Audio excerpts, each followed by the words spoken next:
I'm not a broker, which is kind of different sort of thing to be leading a brokerage firm. There's a period of time where like a lot of things failed for me. And so I was selling clothes, was working in a retail job in the Belk department store, which is their Belt department store? Yeah. They have their own belt department? Belk, B-E-L-K was Oh, family Belk. name. Sorry, no. All right, I'm like, you thought I was just I've selling never heard of belts? Belt department store. Yeah. That's a lot of belts. Welcome to Straight Up Big Ideas with Dave Howard. I'm really excited to have Ted Boyd with the Lee Associates Raleigh office. Ted and I have a relationship the last couple of years. It's been exciting to see him join our lead network within that period of time. And I really think he has an interesting story to tell. And so I wanted him to join us. And Ted, welcome. Awesome. Thanks for Appreciate having you me. being here. Man, this is super cool to come full circle a little bit 2 years ago, coming to meet you, thinking about moving to Lee Associates. So really cool to be here. And it seems like it was just yesterday. I know. Yeah. So it's gone by really fast. It has. Or I'm getting really old fast. I don't know, one of the two. Well, let me talk a little bit about you, Sure. if you don't mind. Our audience is from California to New York, and it's always important to kind of get a background on you. Yeah. So you're currently the president of Lee Associates Raleigh-Durham, leading the growth of the triangle. Why they call it a triangle? The research triangle with Chapel Hill, Raleigh, and Duke, like those campuses. And got it. within that. So, Okay. Joined in February of 24. yeah. So it's not even 2 years yet. Not a full year's in the job, but coming to talk to you about it. 15 plus years in economic development and placemaking, Charlotte and Cary, North Carolina. Yeah. So we want to talk about that for sure. Sure. Known for aligning business goals with community values. That sounds pretty cool. What does that mean? I mean, I think a lot of the time working in local government right before helps you understand what are the goals of a community, and then how can you try to align the development of a place to meet those goals of the community. Got it. Graduate of Citadel, Yeah. BA in English. Okay, I got to ask you this because I ask you this all the time. Why would you spend 4 years marching and sleeping in bunks when in the military I actually had to do that, Yeah. but it wasn't voluntarily. Right. But you did it, Yep. and it's a great school. That I heard about it, but why? Why the Citadel? So, I mean, a couple of things to that. My father graduated from there, so I was familiar with it. You know, we Got would it. go down to parades and football games.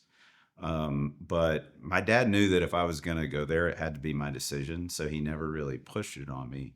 And as I was touring colleges and thinking about my future, I knew enough about myself to know I'm not, I'm a good rule follower. I could use that structure for studying. I wanted something to be challenging too. I wanted it to be difficult. A little bit. There was that kind of itch. Can I do it? Can I make it?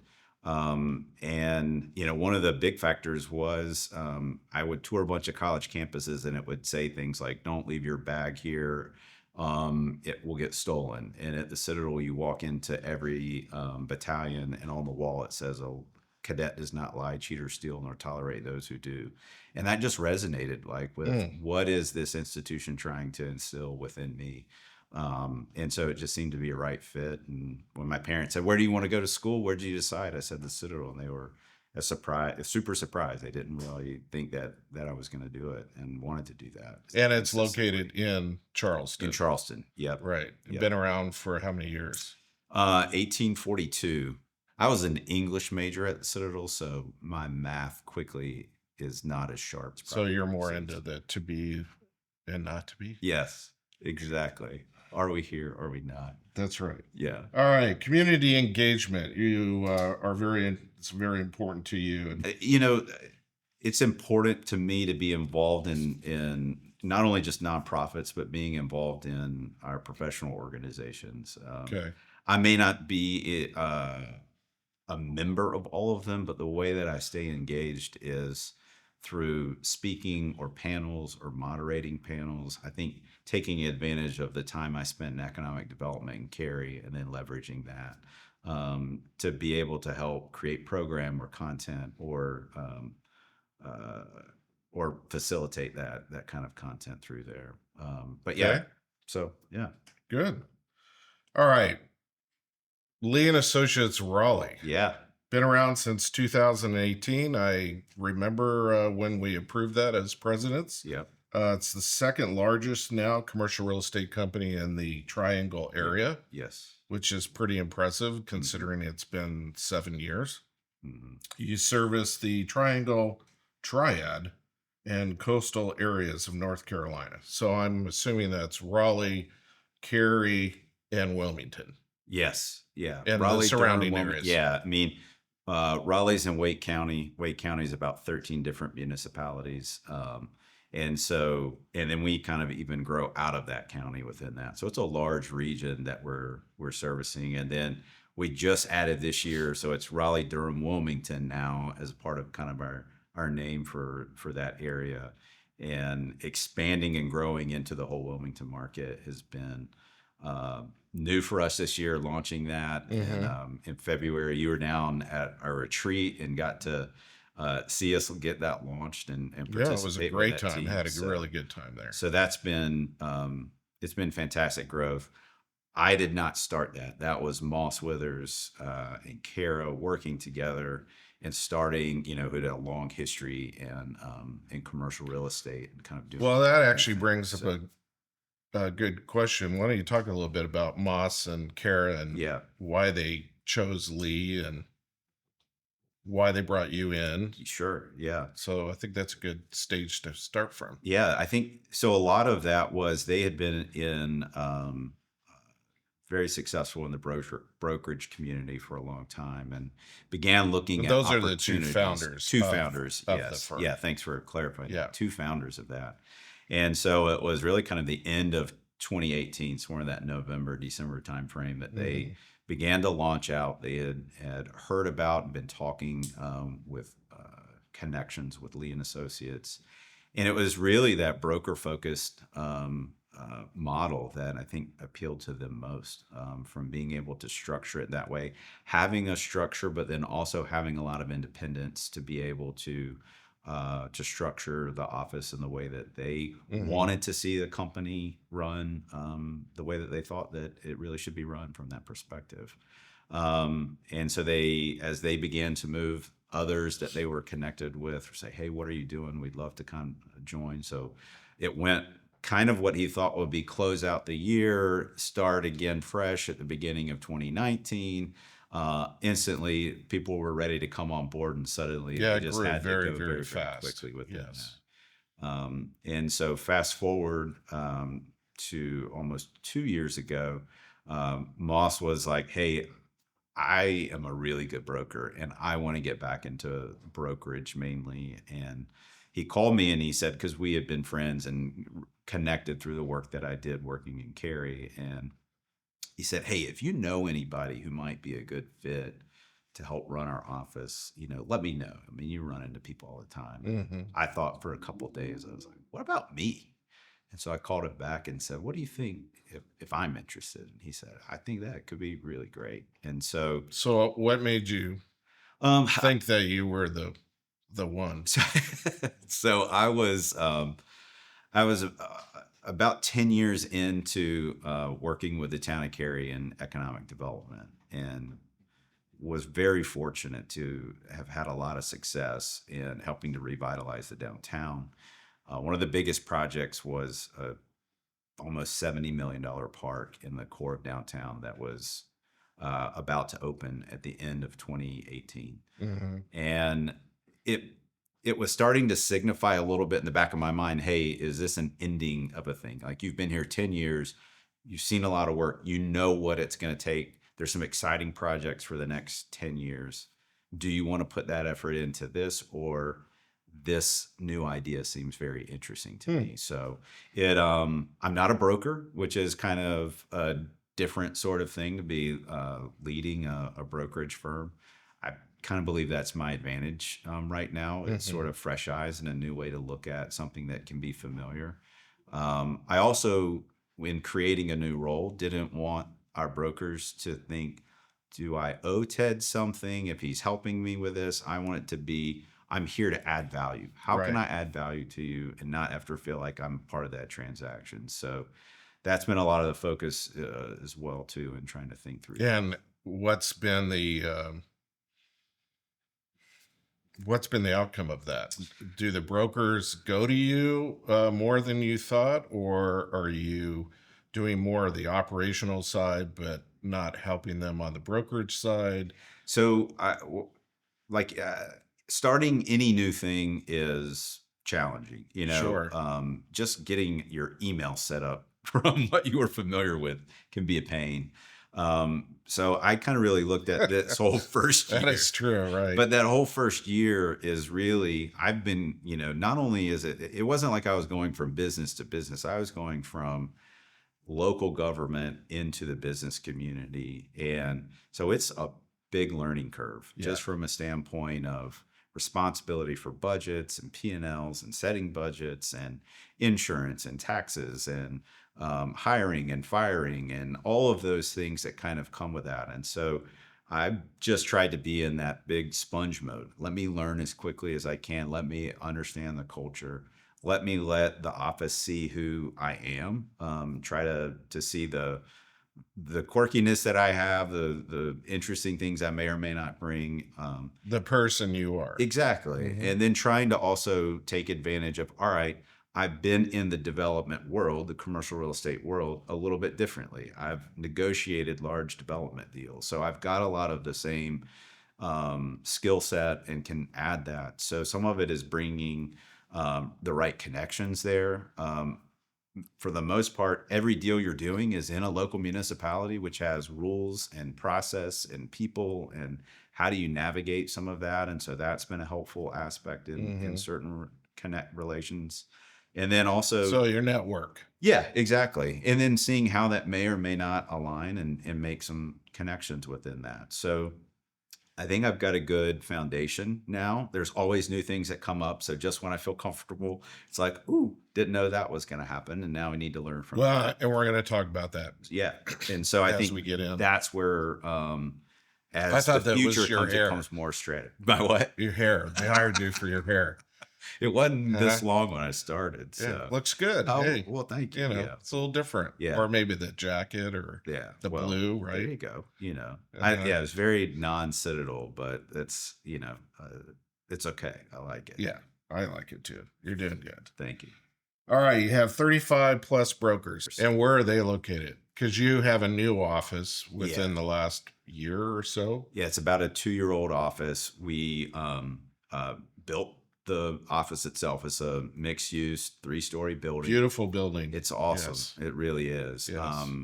Town Bank is on our ground floor, a tenant, and then we're the tenant of the second and third floor.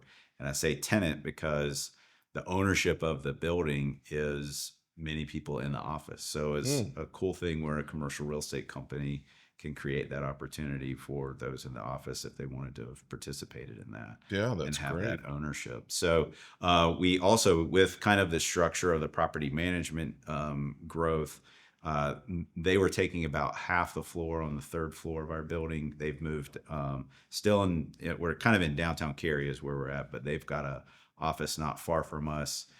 So that's giving us more room for growth on the brokerage side and that support side. And is that side growing as well? Yes. Yeah. I mean, Okay. it's the challenges of growth. Yeah. You add new brokers. Do we have the support to be able to keep up with that growing demand? So it's always a game and one that I'm continuing to try to learn. And how do we make strategic hires and how do we get more efficient? I mean, that's one of those. Any kind of company going out of the startup into a more established company, you're trying to figure out what are our processes, how are we predictable in what we're doing, so we set the right expectations and rather than just like, oh, that sounds like a good idea, let's run with that. Yeah. Let's run with Try that. and have a how process. can we have those things? So it's helping us to get established in that way and work through kinks and see what works for us. Great. Well, you guys have done a phenomenal job, and my hat's off to Kara and Moss for bringing a lot of really good people Yeah, to your office. As you said, I was involved in doing some training there earlier in the year, and very enthusiastic folks, willing to learn. Yeah, I just think you have a really, really good company there. we So do. hats off to you. They've done a phenomenal job, and I just want to not mess it up. Add value to it. You won't. I'm sure you won't. All right. One of the things that we do have is we get viewers throughout the Sure. U.S. and they want to ask some questions. So Okay. we take two of those. All right. And Alex from New York has a question for you. All right. Okay. What changes have you had to adapt to in a private firm like Lee Raleigh versus the many years you spent in the city government sector? Yeah. Well, that's a big question. Yeah, it is. I think that, the first thing is the weight of the responsibility is the first one. So I was a player in a very large organization. There was about 2,000 people that were employed with the town of Cary. I was one of those. I got to be in the leadership role within that, and I had some responsibility, but I didn't have all the responsibility Overall. And that's, I think, one of the biggest eye openers is that, what are we going to do today? This is not a lot of we sometimes, there Right. is, we have a team and I like to work with that team for sure. But ultimately it's falling on me. And that's just kind of a big wake up call to kind of work with. Well, how have you adapted? So I have learned the things that I'm naturally not great at, and I have to carve out time to work at that. Okay. And so one of those areas is budgets and P&Ls and looking at it. Oh, the fun stuff. Oh yeah, but like I But said, it's most critical. But then it's also having the right players in place and to be able to help us make sure that those systems are running right and predictable, and then pivoting when we've got a challenge that comes up or thinking through that. We have principals. I treat them like a board of directors in many ways, just to try to keep them. And how many principals do you have? We're up to 11, so we added 3 more this year. So they each have a vote. Is that what it is? It is not necessarily a vote in the operational sense of things. We meet several times during the year, and I like to share with them just what all's going on. If we've got a new broker we're looking at, I try to have a process we go through, and one of those is getting their feedback and input. Maybe what comes out of that is something else, not necessarily about that new broker, but something we need to be thinking about. I value their feedback greatly, and in many cases, when you say looking at a new broker, do you like bring them in and stand them up and make them turn around, or no? So what are you doing looking at a new broker? So if there's a broker who's got interest in joining the firm and coming to work with us, then thank you for that clarification, Dave. But yeah, so that's one of those things where, how do we have a process to kind of vet and see if they would be the right fit for us? We have a clearly established core values in the company. Everyone is measured against those core values, tied to the fact, do they get it? Do they want it? Do they have the capacity to perform?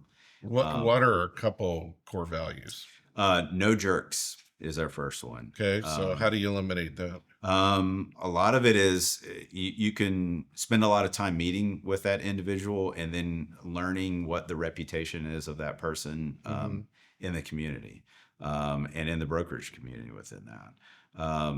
Sometimes you kind of know it and feel a checklist. It's a little bit. His reputation or her reputation is not that stellar. We may not want to bring her in. Correct. Or if there are a couple of things that somebody points to, it's not necessarily a deal breaker, but it's a chance to follow up and give someone an opportunity to shed some light on something if it's a concern. What else? Entrepreneurial, ethical, professional, and then eager to adapt and learn, and a team player. And so those are the pieces that. Have you ever hired any that are not? I have not. Okay. Now I've not been there that long, but I have we've gotten rid of some people because they did not align with that. And it's been very helpful Mhm. personally to at least say, these are our values as a company. It doesn't mean that you're necessarily a bad person but this is, you may not be the right fit for us because we don't see this aligning with where we're at Hmm. within that. Very So interesting. it's been helpful for us. Jenny from Tampa. Okay. Why has the Southeast, such as Raleigh, Charlotte, seen such rapid growth in the last decade? Um, so I think, I lived in Charlotte before I moved to Cary, and so familiar with that city. And then moving to Raleigh, very different places from that standpoint. Raleigh, you've got the universities, so you've got NC State, Chapel Hill, Duke, that are really big drivers from a standpoint of thought, but also Chapel Hill is UNC. yeah, UNC. Got it. Okay. But that drives a lot of the employment as well. So when companies are looking to move, can we get quality employees to be able to fill those companies? So more tech related? Somewhat tech related. It just sort of depends. You do have state traditionally more engineering, agriculture, from that perspective. It's the full range of things. We have a really strong community college network, Wake Tech. Wake Tech plays a key role. If we get, a larger manufacturing company or something that's moving in, Wake Tech can partner to be able to create specific skills-based programs in their coursework to then be able to help be training employees and future employees to meet some of those specific needs. All right. We're getting into the personal background. Uh-oh. Where are you from originally? Conway, South Carolina. Oh, I know that. It's by Myrtle Beach. Right near Myrtle Beach. You probably got a speeding ticket on your way to Myrtle Beach going through Conway. No, I haven't, but that doesn't mean I won't in the future. But I know that area. Yeah. Yes. My parents still live there. I love that small town. Isn't Myrtle Beach the fastest growing city in America? It's pretty close. If it's not number one, it's number two, which is, I think, a big surprise. I don't think most people would shocked think to hear that. But yeah, Conway is about 15 minutes or so, 15 miles from the beach proper. Feels a little bit like it's on a river, so you've got great bones of a downtown. My family has been there. My grandmother made it to 107 years old, lived in the same block, in Conway. So her whole life? Her whole life. Moved 3 different houses, but all within the same block in Conway. So a lot of family history there that's still. Amazing. And a great place to go back to and be from. Where do you live now, and what's your current family life? Live in Cary, North Carolina, about 10 minutes from the office, which is great. My wife Julie, and then 2 girls that are 11 and 13. And their names are Anna and Lauren. Okay. So we have I don't know. It's been fun. They're into soccer, and that means we're into soccer, and it kind of dictates our life a little bit. I'm not a coach. I would not be. That's been an interesting lesson, learning how to be a parent, watching your kids play sports. Yeah, you need to learn how to keep your mouth shut. Well, one of the best pieces of advice, it actually came from Moss, believe it or not. He said, because you kind of want to talk, but you also kind of feel like you shouldn't say something out loud, and what you do. And Moss said he had heard someone say, have you ever asked your kid your child, how do they want you to act? And I was like, that's a great thing. And I went to him, I was like, do you want me to say anything, not say anything? They're like, we don't want you to say anything. Only just good stuff. Yay, good job, thumbs up, and I was like, all right. And so I sometimes have to move away from the action, because there are times you want to say something and to help that. You've got life is about learning, and you can't have helicopter parents. Taking care of everything. Right. And I wasn't trying to dictate, just what they're saying, but I thought that was a great thing to say. I never thought, how do you want to see me react during your games? And that's a very mature. Opening, so look, because I've seen people, especially in the hockey community where my sons played, pounding on the glass because their son didn't score a goal, Oh yeah, or yeah, yeah, hit the kid, checking him. Uh, it was just crazy. So when I stood uh, on the glass watching my son, I'd always tell everybody this is a code of silence. Don't say anything or I'm moving somewhere else, yeah, yeah, because I just wanted to focus watching him and his teammates play a good game. yeah, Now, obviously, you get into the rhythm of it, and it's disheartening to yeah. see them lose. But one of the things of life is you're going to lose some things, Right. and you got to learn how to adapt to that and Yep. respond to it. And sometimes the parents just can overdo it, Yeah. and I I see agree. that a lot in the sports I world. agree. Yeah. We Good, also great. add we I have to say it. We added a golden retriever Oh, puppy to our family this year. My daughters and wife would hate me we if I have a did not golden mention him. retriever too. So, Love but them. yeah. Molly's 9 years old, Okay. and we've had two in our kid's life. Excuse me, and greatest dogs ever. Yeah. Yeah, Well, so they're Charlie's gonna. 8 months, and we're starting some training because he's a lot of puppy still, but Yeah. we love him. He's awesome. Oh, great dogs. All right, career path. Okay. What experiences shaped your approach to leadership? Man. Yeah, these aren't softballs. Yeah. So uh, I have had a I would say, linear path in my career. I have tried a bunch of different things. I've been to a lot of, and that has actually helped form a lot. There's a couple of things that come to mind. This is early on. I've worked in a lot of summer camps, Hmm. kind of growing up. There was a camp that I wanted to work at out in Colorado. The only position that they had was washing dishes. And I was like, I want to get out there, so I'll wash dishes How if old that's were what I you? need to do. I was probably 17. Hmm. And it was just So really that was your ticket to eye-opening to getting help. there. Yeah, it was more just kind of seeing like, what are you willing to do, helping to have that perspective, kind of Now, working through why it. that summer camp? What was so special It was about it? one that I had grown up. I had experienced working with it earlier, and so there was one kind of on the East Coast, and I'd been there, but I really wanted to get out to Colorado. Hmm. It dealt with more with high school and some college age kids, and it was geared on helping them to think through like, why do you believe the things that you believe? So very worldview kind of focus within that. Especially for a 17-year-old. Yeah, 100%. Yeah. And so a lot of people know what they believe, but they're not sure why. And especially, I think that's an age where you're beginning to move into higher education and different things, and to think through that. This particular one was more of a Christian focus within that, but it was helping you to see kind of all the aspects of that. So that's what appealed to me a little Hmm. bit from that perspective. And it's just been a helpful thing to understand where a lot of people are coming from, or why they Sure. may think or not think a certain way. Sure. But that was one random example. One of the But things. that helped you Well, I mean, be so a leader? here's something that I think about today. It helps me to not forget the path that I've taken and those steps along the way, and to not feel like anything is beneath me to get a job done or to lead. So in today's Okay, I office, love that. if I Yes. see that um, the windows are dirty and they need to be cleaned, I'm first going to figure out, well, all right, why are they consistently dirty? But Mhm. I'll go clean them.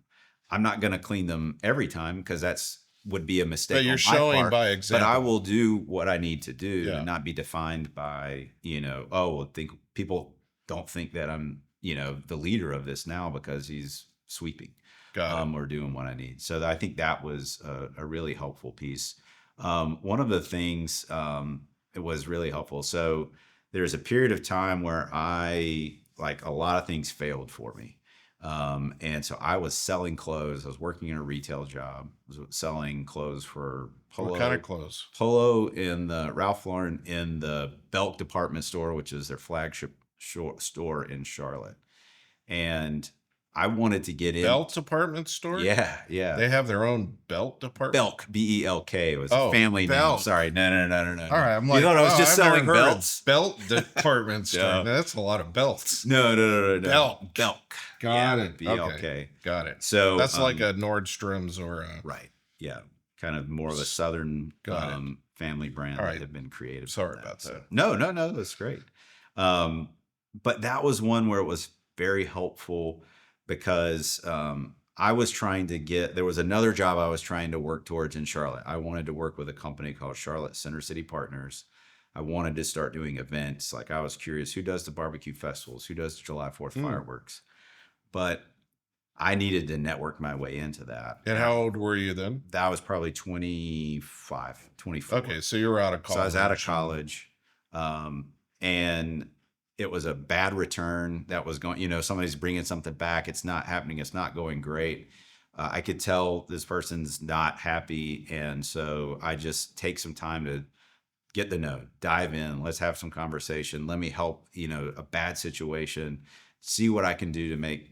And so through that, made a connection, began and learned that he was the manager of the Charlotte City Club and was running that. I then said, hey, I'm really interested in events. And he said, why don't you come have lunch? That began some conversations that helped me to be able to ultimately get to the job that I really wanted to get. And so dealing with those hard kind of conversations. Well, the fact that you actually asked. Yeah. And, right? and then that he was open to that, which was. But he wouldn't have been open if you were feisty and exactly not willing right. to You're help setting an them expectation within that. And that's been you saw something because there's a lot of problems that can happen or come up, and how do you deal with it? How do you ask good questions to maybe diffuse things rather than make statements? Yeah, that's great. So those were, I think, some paths within that. And then I think that the role that I was able to play in Cary was really helpful because I wanted to work with a larger organization. So let me stop you. Yeah. You left Charlotte and went to Cary, which is how far? A couple hours? Like 2.5 hours. 2.5 hours. So why did you want to go to Cary? So I had the role I played in Charlotte. I was over the South End area was the role I played last, which is an explosive growth area now. Began to see how you can take development and this placemaking idea and work together. So I began looking for jobs. It was a nonprofit organization. Growth was very limited in Charlotte. And they were like, you can stay here as long as you want, but if you're ready to move on, we want to help you do that. And so I began looking for other kind of downtown manager type roles. Cary, great community. It's downtown, suffered. And so how could they begin that? That's a smaller town outside of Raleigh. Smaller, but 190,000 people. Oh. So not that small, but the downtown didn't really reflect that. And so I saw working in local government as an opportunity to learn local government, be in a larger organization. Larger organizations usually have some structure and a clearly defined acceleration path in some ways. If I start here, maybe I can get to here and work to there. I always said this, usually municipalities are black and white. I got to be gray. So I got to be the guy that was, all right, let me understand what the business community, the development community is trying to do to get things done. And, but let me understand why government has rules and things, and then be that convener of both sides to be like, all right, yeah, we need to get this done, or no, you're going to have to flex here. You're going to have to change because that just doesn't make sense. And were you married with family then? Yeah, we moved, I was married, and then Anna was a year old when we moved to Cary in 2013. Leadership and cultural. What kind of culture are you focused on creating? Kind of talked about that. We did a little bit. I think that. But what are you focused on? One of the things that I like to think through how we do a Tuesday morning meeting every week. All hands, everybody be there. And I try to think through, what can I make it interesting or fun or different? And sometimes it's silly and it maybe lands flat and I'm not sure what it is. So one of the things I did this summer, one of my favorite things when I was a kid was this show called The Bozo Show. and it was Bozo the Show. Bozo. It was this crazy clown, and it was filmed in like Chicago. And at the end of the Bozo Show, they had this thing called the Grand Prize Game. And the grand prize game was like 5 buckets, and they would pick one lucky boy and one lucky girl, and they would have a ping pong ball, and they'd have to drop the ping pong ball in that bucket. And if they dropped it in the bucket, they won a prize, and then they go to the next one. And you got to the end, you got a crisp $50 bill. And so I was Nice. like, we're going to bring the grand prize game to Lee Associates Raleigh-Durham-Wilmington. And so here we go, dude. All right. So Oh, the yellow buckets, show and wow. tell here, but had the yellow bucket. And then it was also during July 4th. And so I found this, and I was like, well, we've got to Nice. have this. And it kind of feels like the Savannah Bananas. I don't know if you've seen Yeah, yeah. He's got Baseball that team. yellow top hat, and Yeah. the top hat's pretty empowering. So what was funny was, so we'd have 6 of these buckets. I upped it to $100 bill at the end, but you got prizes, cash prizes, gift cards along the way. You do this every Tuesday? We did, yeah, every Tuesday just during the You can win summer. $100 every Tuesday? You could. No one ever did. The Wow. very first guy that went, and So I'm you not don't going to say his name. compound it every week. No. 100 to 200 to 400 no, to because 800. I didn't want to do that because. Why? Because this wasn't company money. This was my money. Oh, okay. I was like, I don't want to compound it to $1,000. That'd be a lot. But no. But anyhow, the first guy that went, I will not say his name, but missed the second bucket.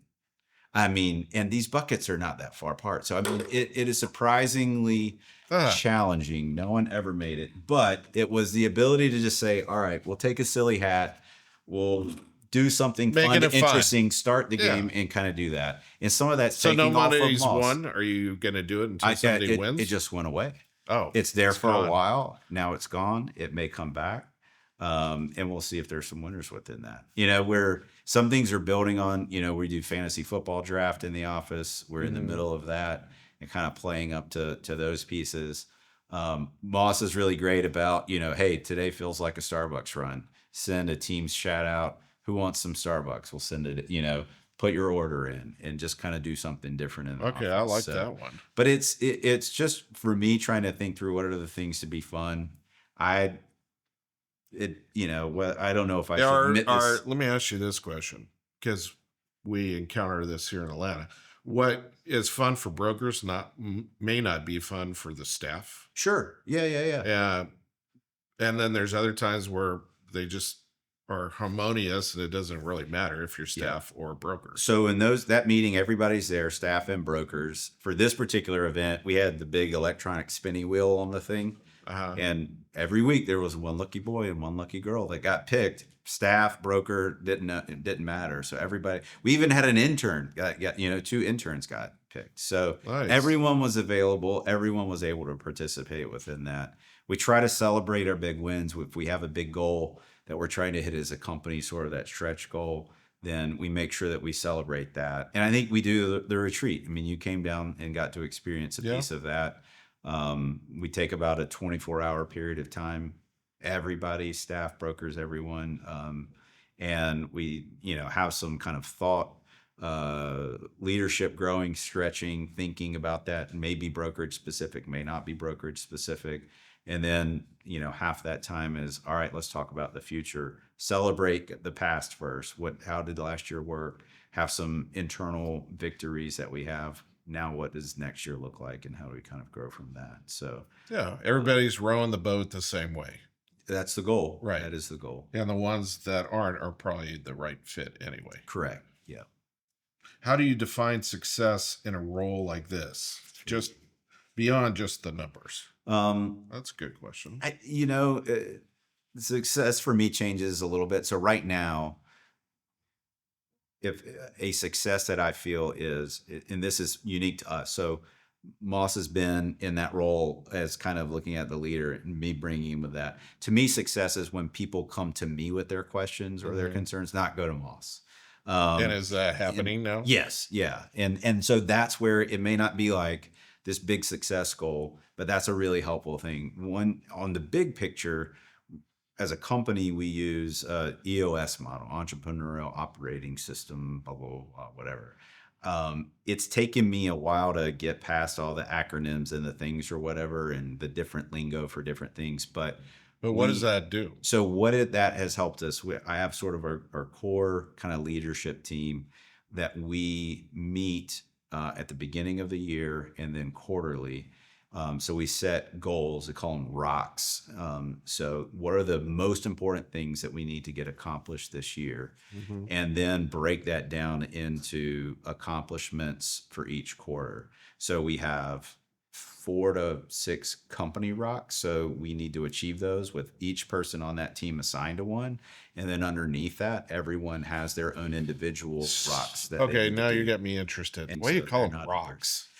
So Kinda the weird. So the idea is you may have seen. Are you building a foundation? Your No, rock? so The Rock of Gibraltar? What's the rock for? You may have seen like the video where like the professor, The rock, like he has like this Alcatraz, like this clear container, and in it he like adds like marbles and everything, and you see how much can get in there. Yeah. So the idea is, there's a lot of space and things you can fit in there, but the larger things, the largest task, you're making sure that those are the most important thing that they fit, because you can't add the sand and the small things and then still fit those bigger things in. So it's saying these are the things that we need to establish. Doesn't mean that there's not a to-do list, but we meet weekly to be able to go over that list, to be able to say, all right, are we on with the rock or with your goal? Or not? Have you completed it? If you completed it, it's great. We'll check off that list and move from. All right. So I got a question. Yeah. You've been here for 18 months. Yeah. Or more now. What are the 3 things you have accomplished that you feel like you really brought value to the firm? So I believe that we've restructured our staff through hires and fires to be able to get that culture right.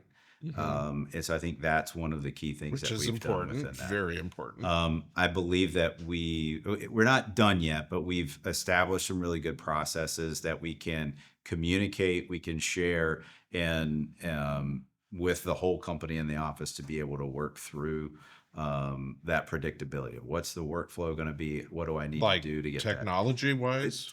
More, I would say, from a marketing standpoint. Like, I need to get the flyer done. I need to get these things done, rather than you just standing over the person watching them do it. It's all right. Get all the information in. How do we need to do that? Well, you're not going to be able to do that as you continue to grow. Yeah, you have to have a process. Exactly right. Yeah. And so it's not perfect, but we're working through and kind of getting within that. I think the biggest thing is probably we've had a lot of growth this particular year. And so it's all right, are we making sure that we can sustain and support that growth? Right. Because it's property management moving out, it's more brokers coming in, it's a Wilmington office. It's a lot of it. It wasn't a surprise. We didn't not know that this was not going to happen. But sometimes it's looking at any one moment and going, all right, yep, that's a good point and reflection piece for right now. Let's figure out how we solve it, or think through it, or let's define and refine the problem and make sure that we know that it is what we're talking about. So got it. But yeah, it's a good response. Okay. Try. All right, you ready for our 5 napkin questions? Okay.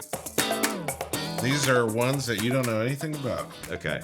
What? And we're almost done. Why are they called napkin questions? I mean, obviously they're on napkins. Straight up big ideas. Usually you sitting at a bar having a drink and you write down things on a napkin. Okay, that makes sense. I literally started a company on a napkin at a bar. Oh, there you go. True story. I love it. That's awesome. Yeah. And it was pretty good. All righty. You ready? All right. Oh, I think we just talked about this. Oh, man. What is your strongest management trait and how does it help you? I think the strongest, I would say listening and questioning. I don't know.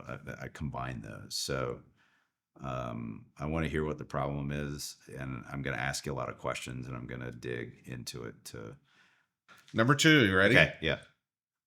What has been the hardest challenge or challenges you've had in your life? That's deep. Ooh.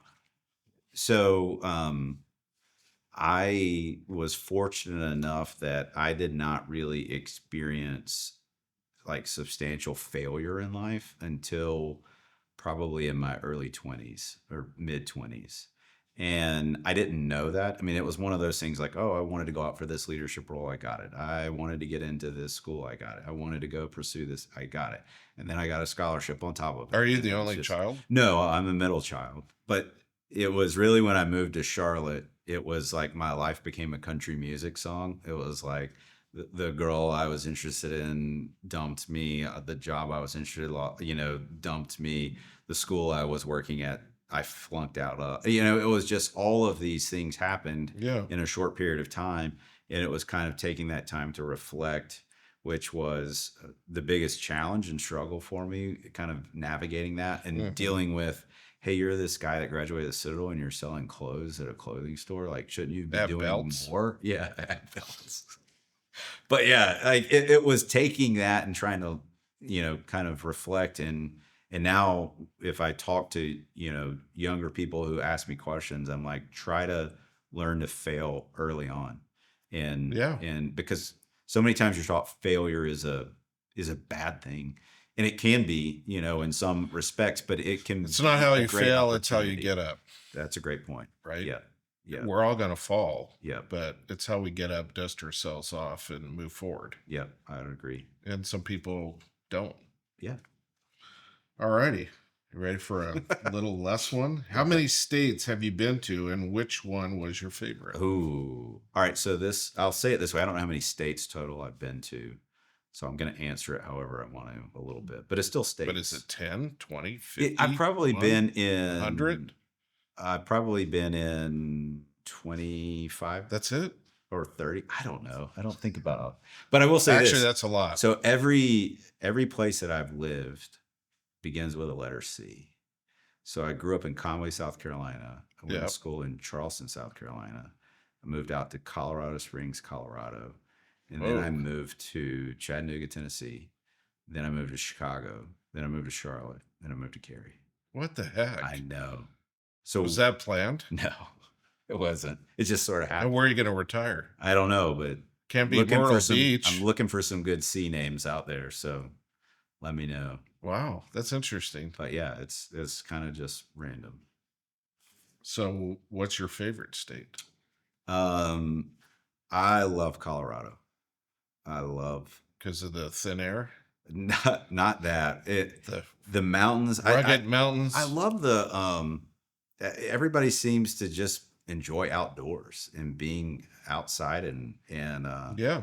We took a family trip pretty there. much outdoors. Yeah, we took a family trip out there this summer and was awesome. And so where were you? We were in Buena Vista at a Young Life family camp for a week. So it was awesome. Beautiful. It is beautiful state. Yeah. What is your favorite food and why? Geez. Favorite food? Yeah, man. I don't really have a favorite food. I will get, like cereal or I'll get fixated on things. French toast or like I'll eat spaghetti? Something until I'm exhausted. So like there'll be a period. Nothing? I'm sure. If I had to pick one thing, I would say chocolate chip cookies. Okay. Like I can't have those. I'll join you on that one. Like, but I love to experiment with the chocolate chip cookie in another place to just kind of see how they do. Is it good? Is there not good? One place that's your favorite? I would say if I go consistently somewhere, it's the Harris Teeter chocolate chip cookie that they have in the deli counter. It's not your wife's chocolate chip cookies? Oh. No. My daughters will make some that are pretty good. But yeah.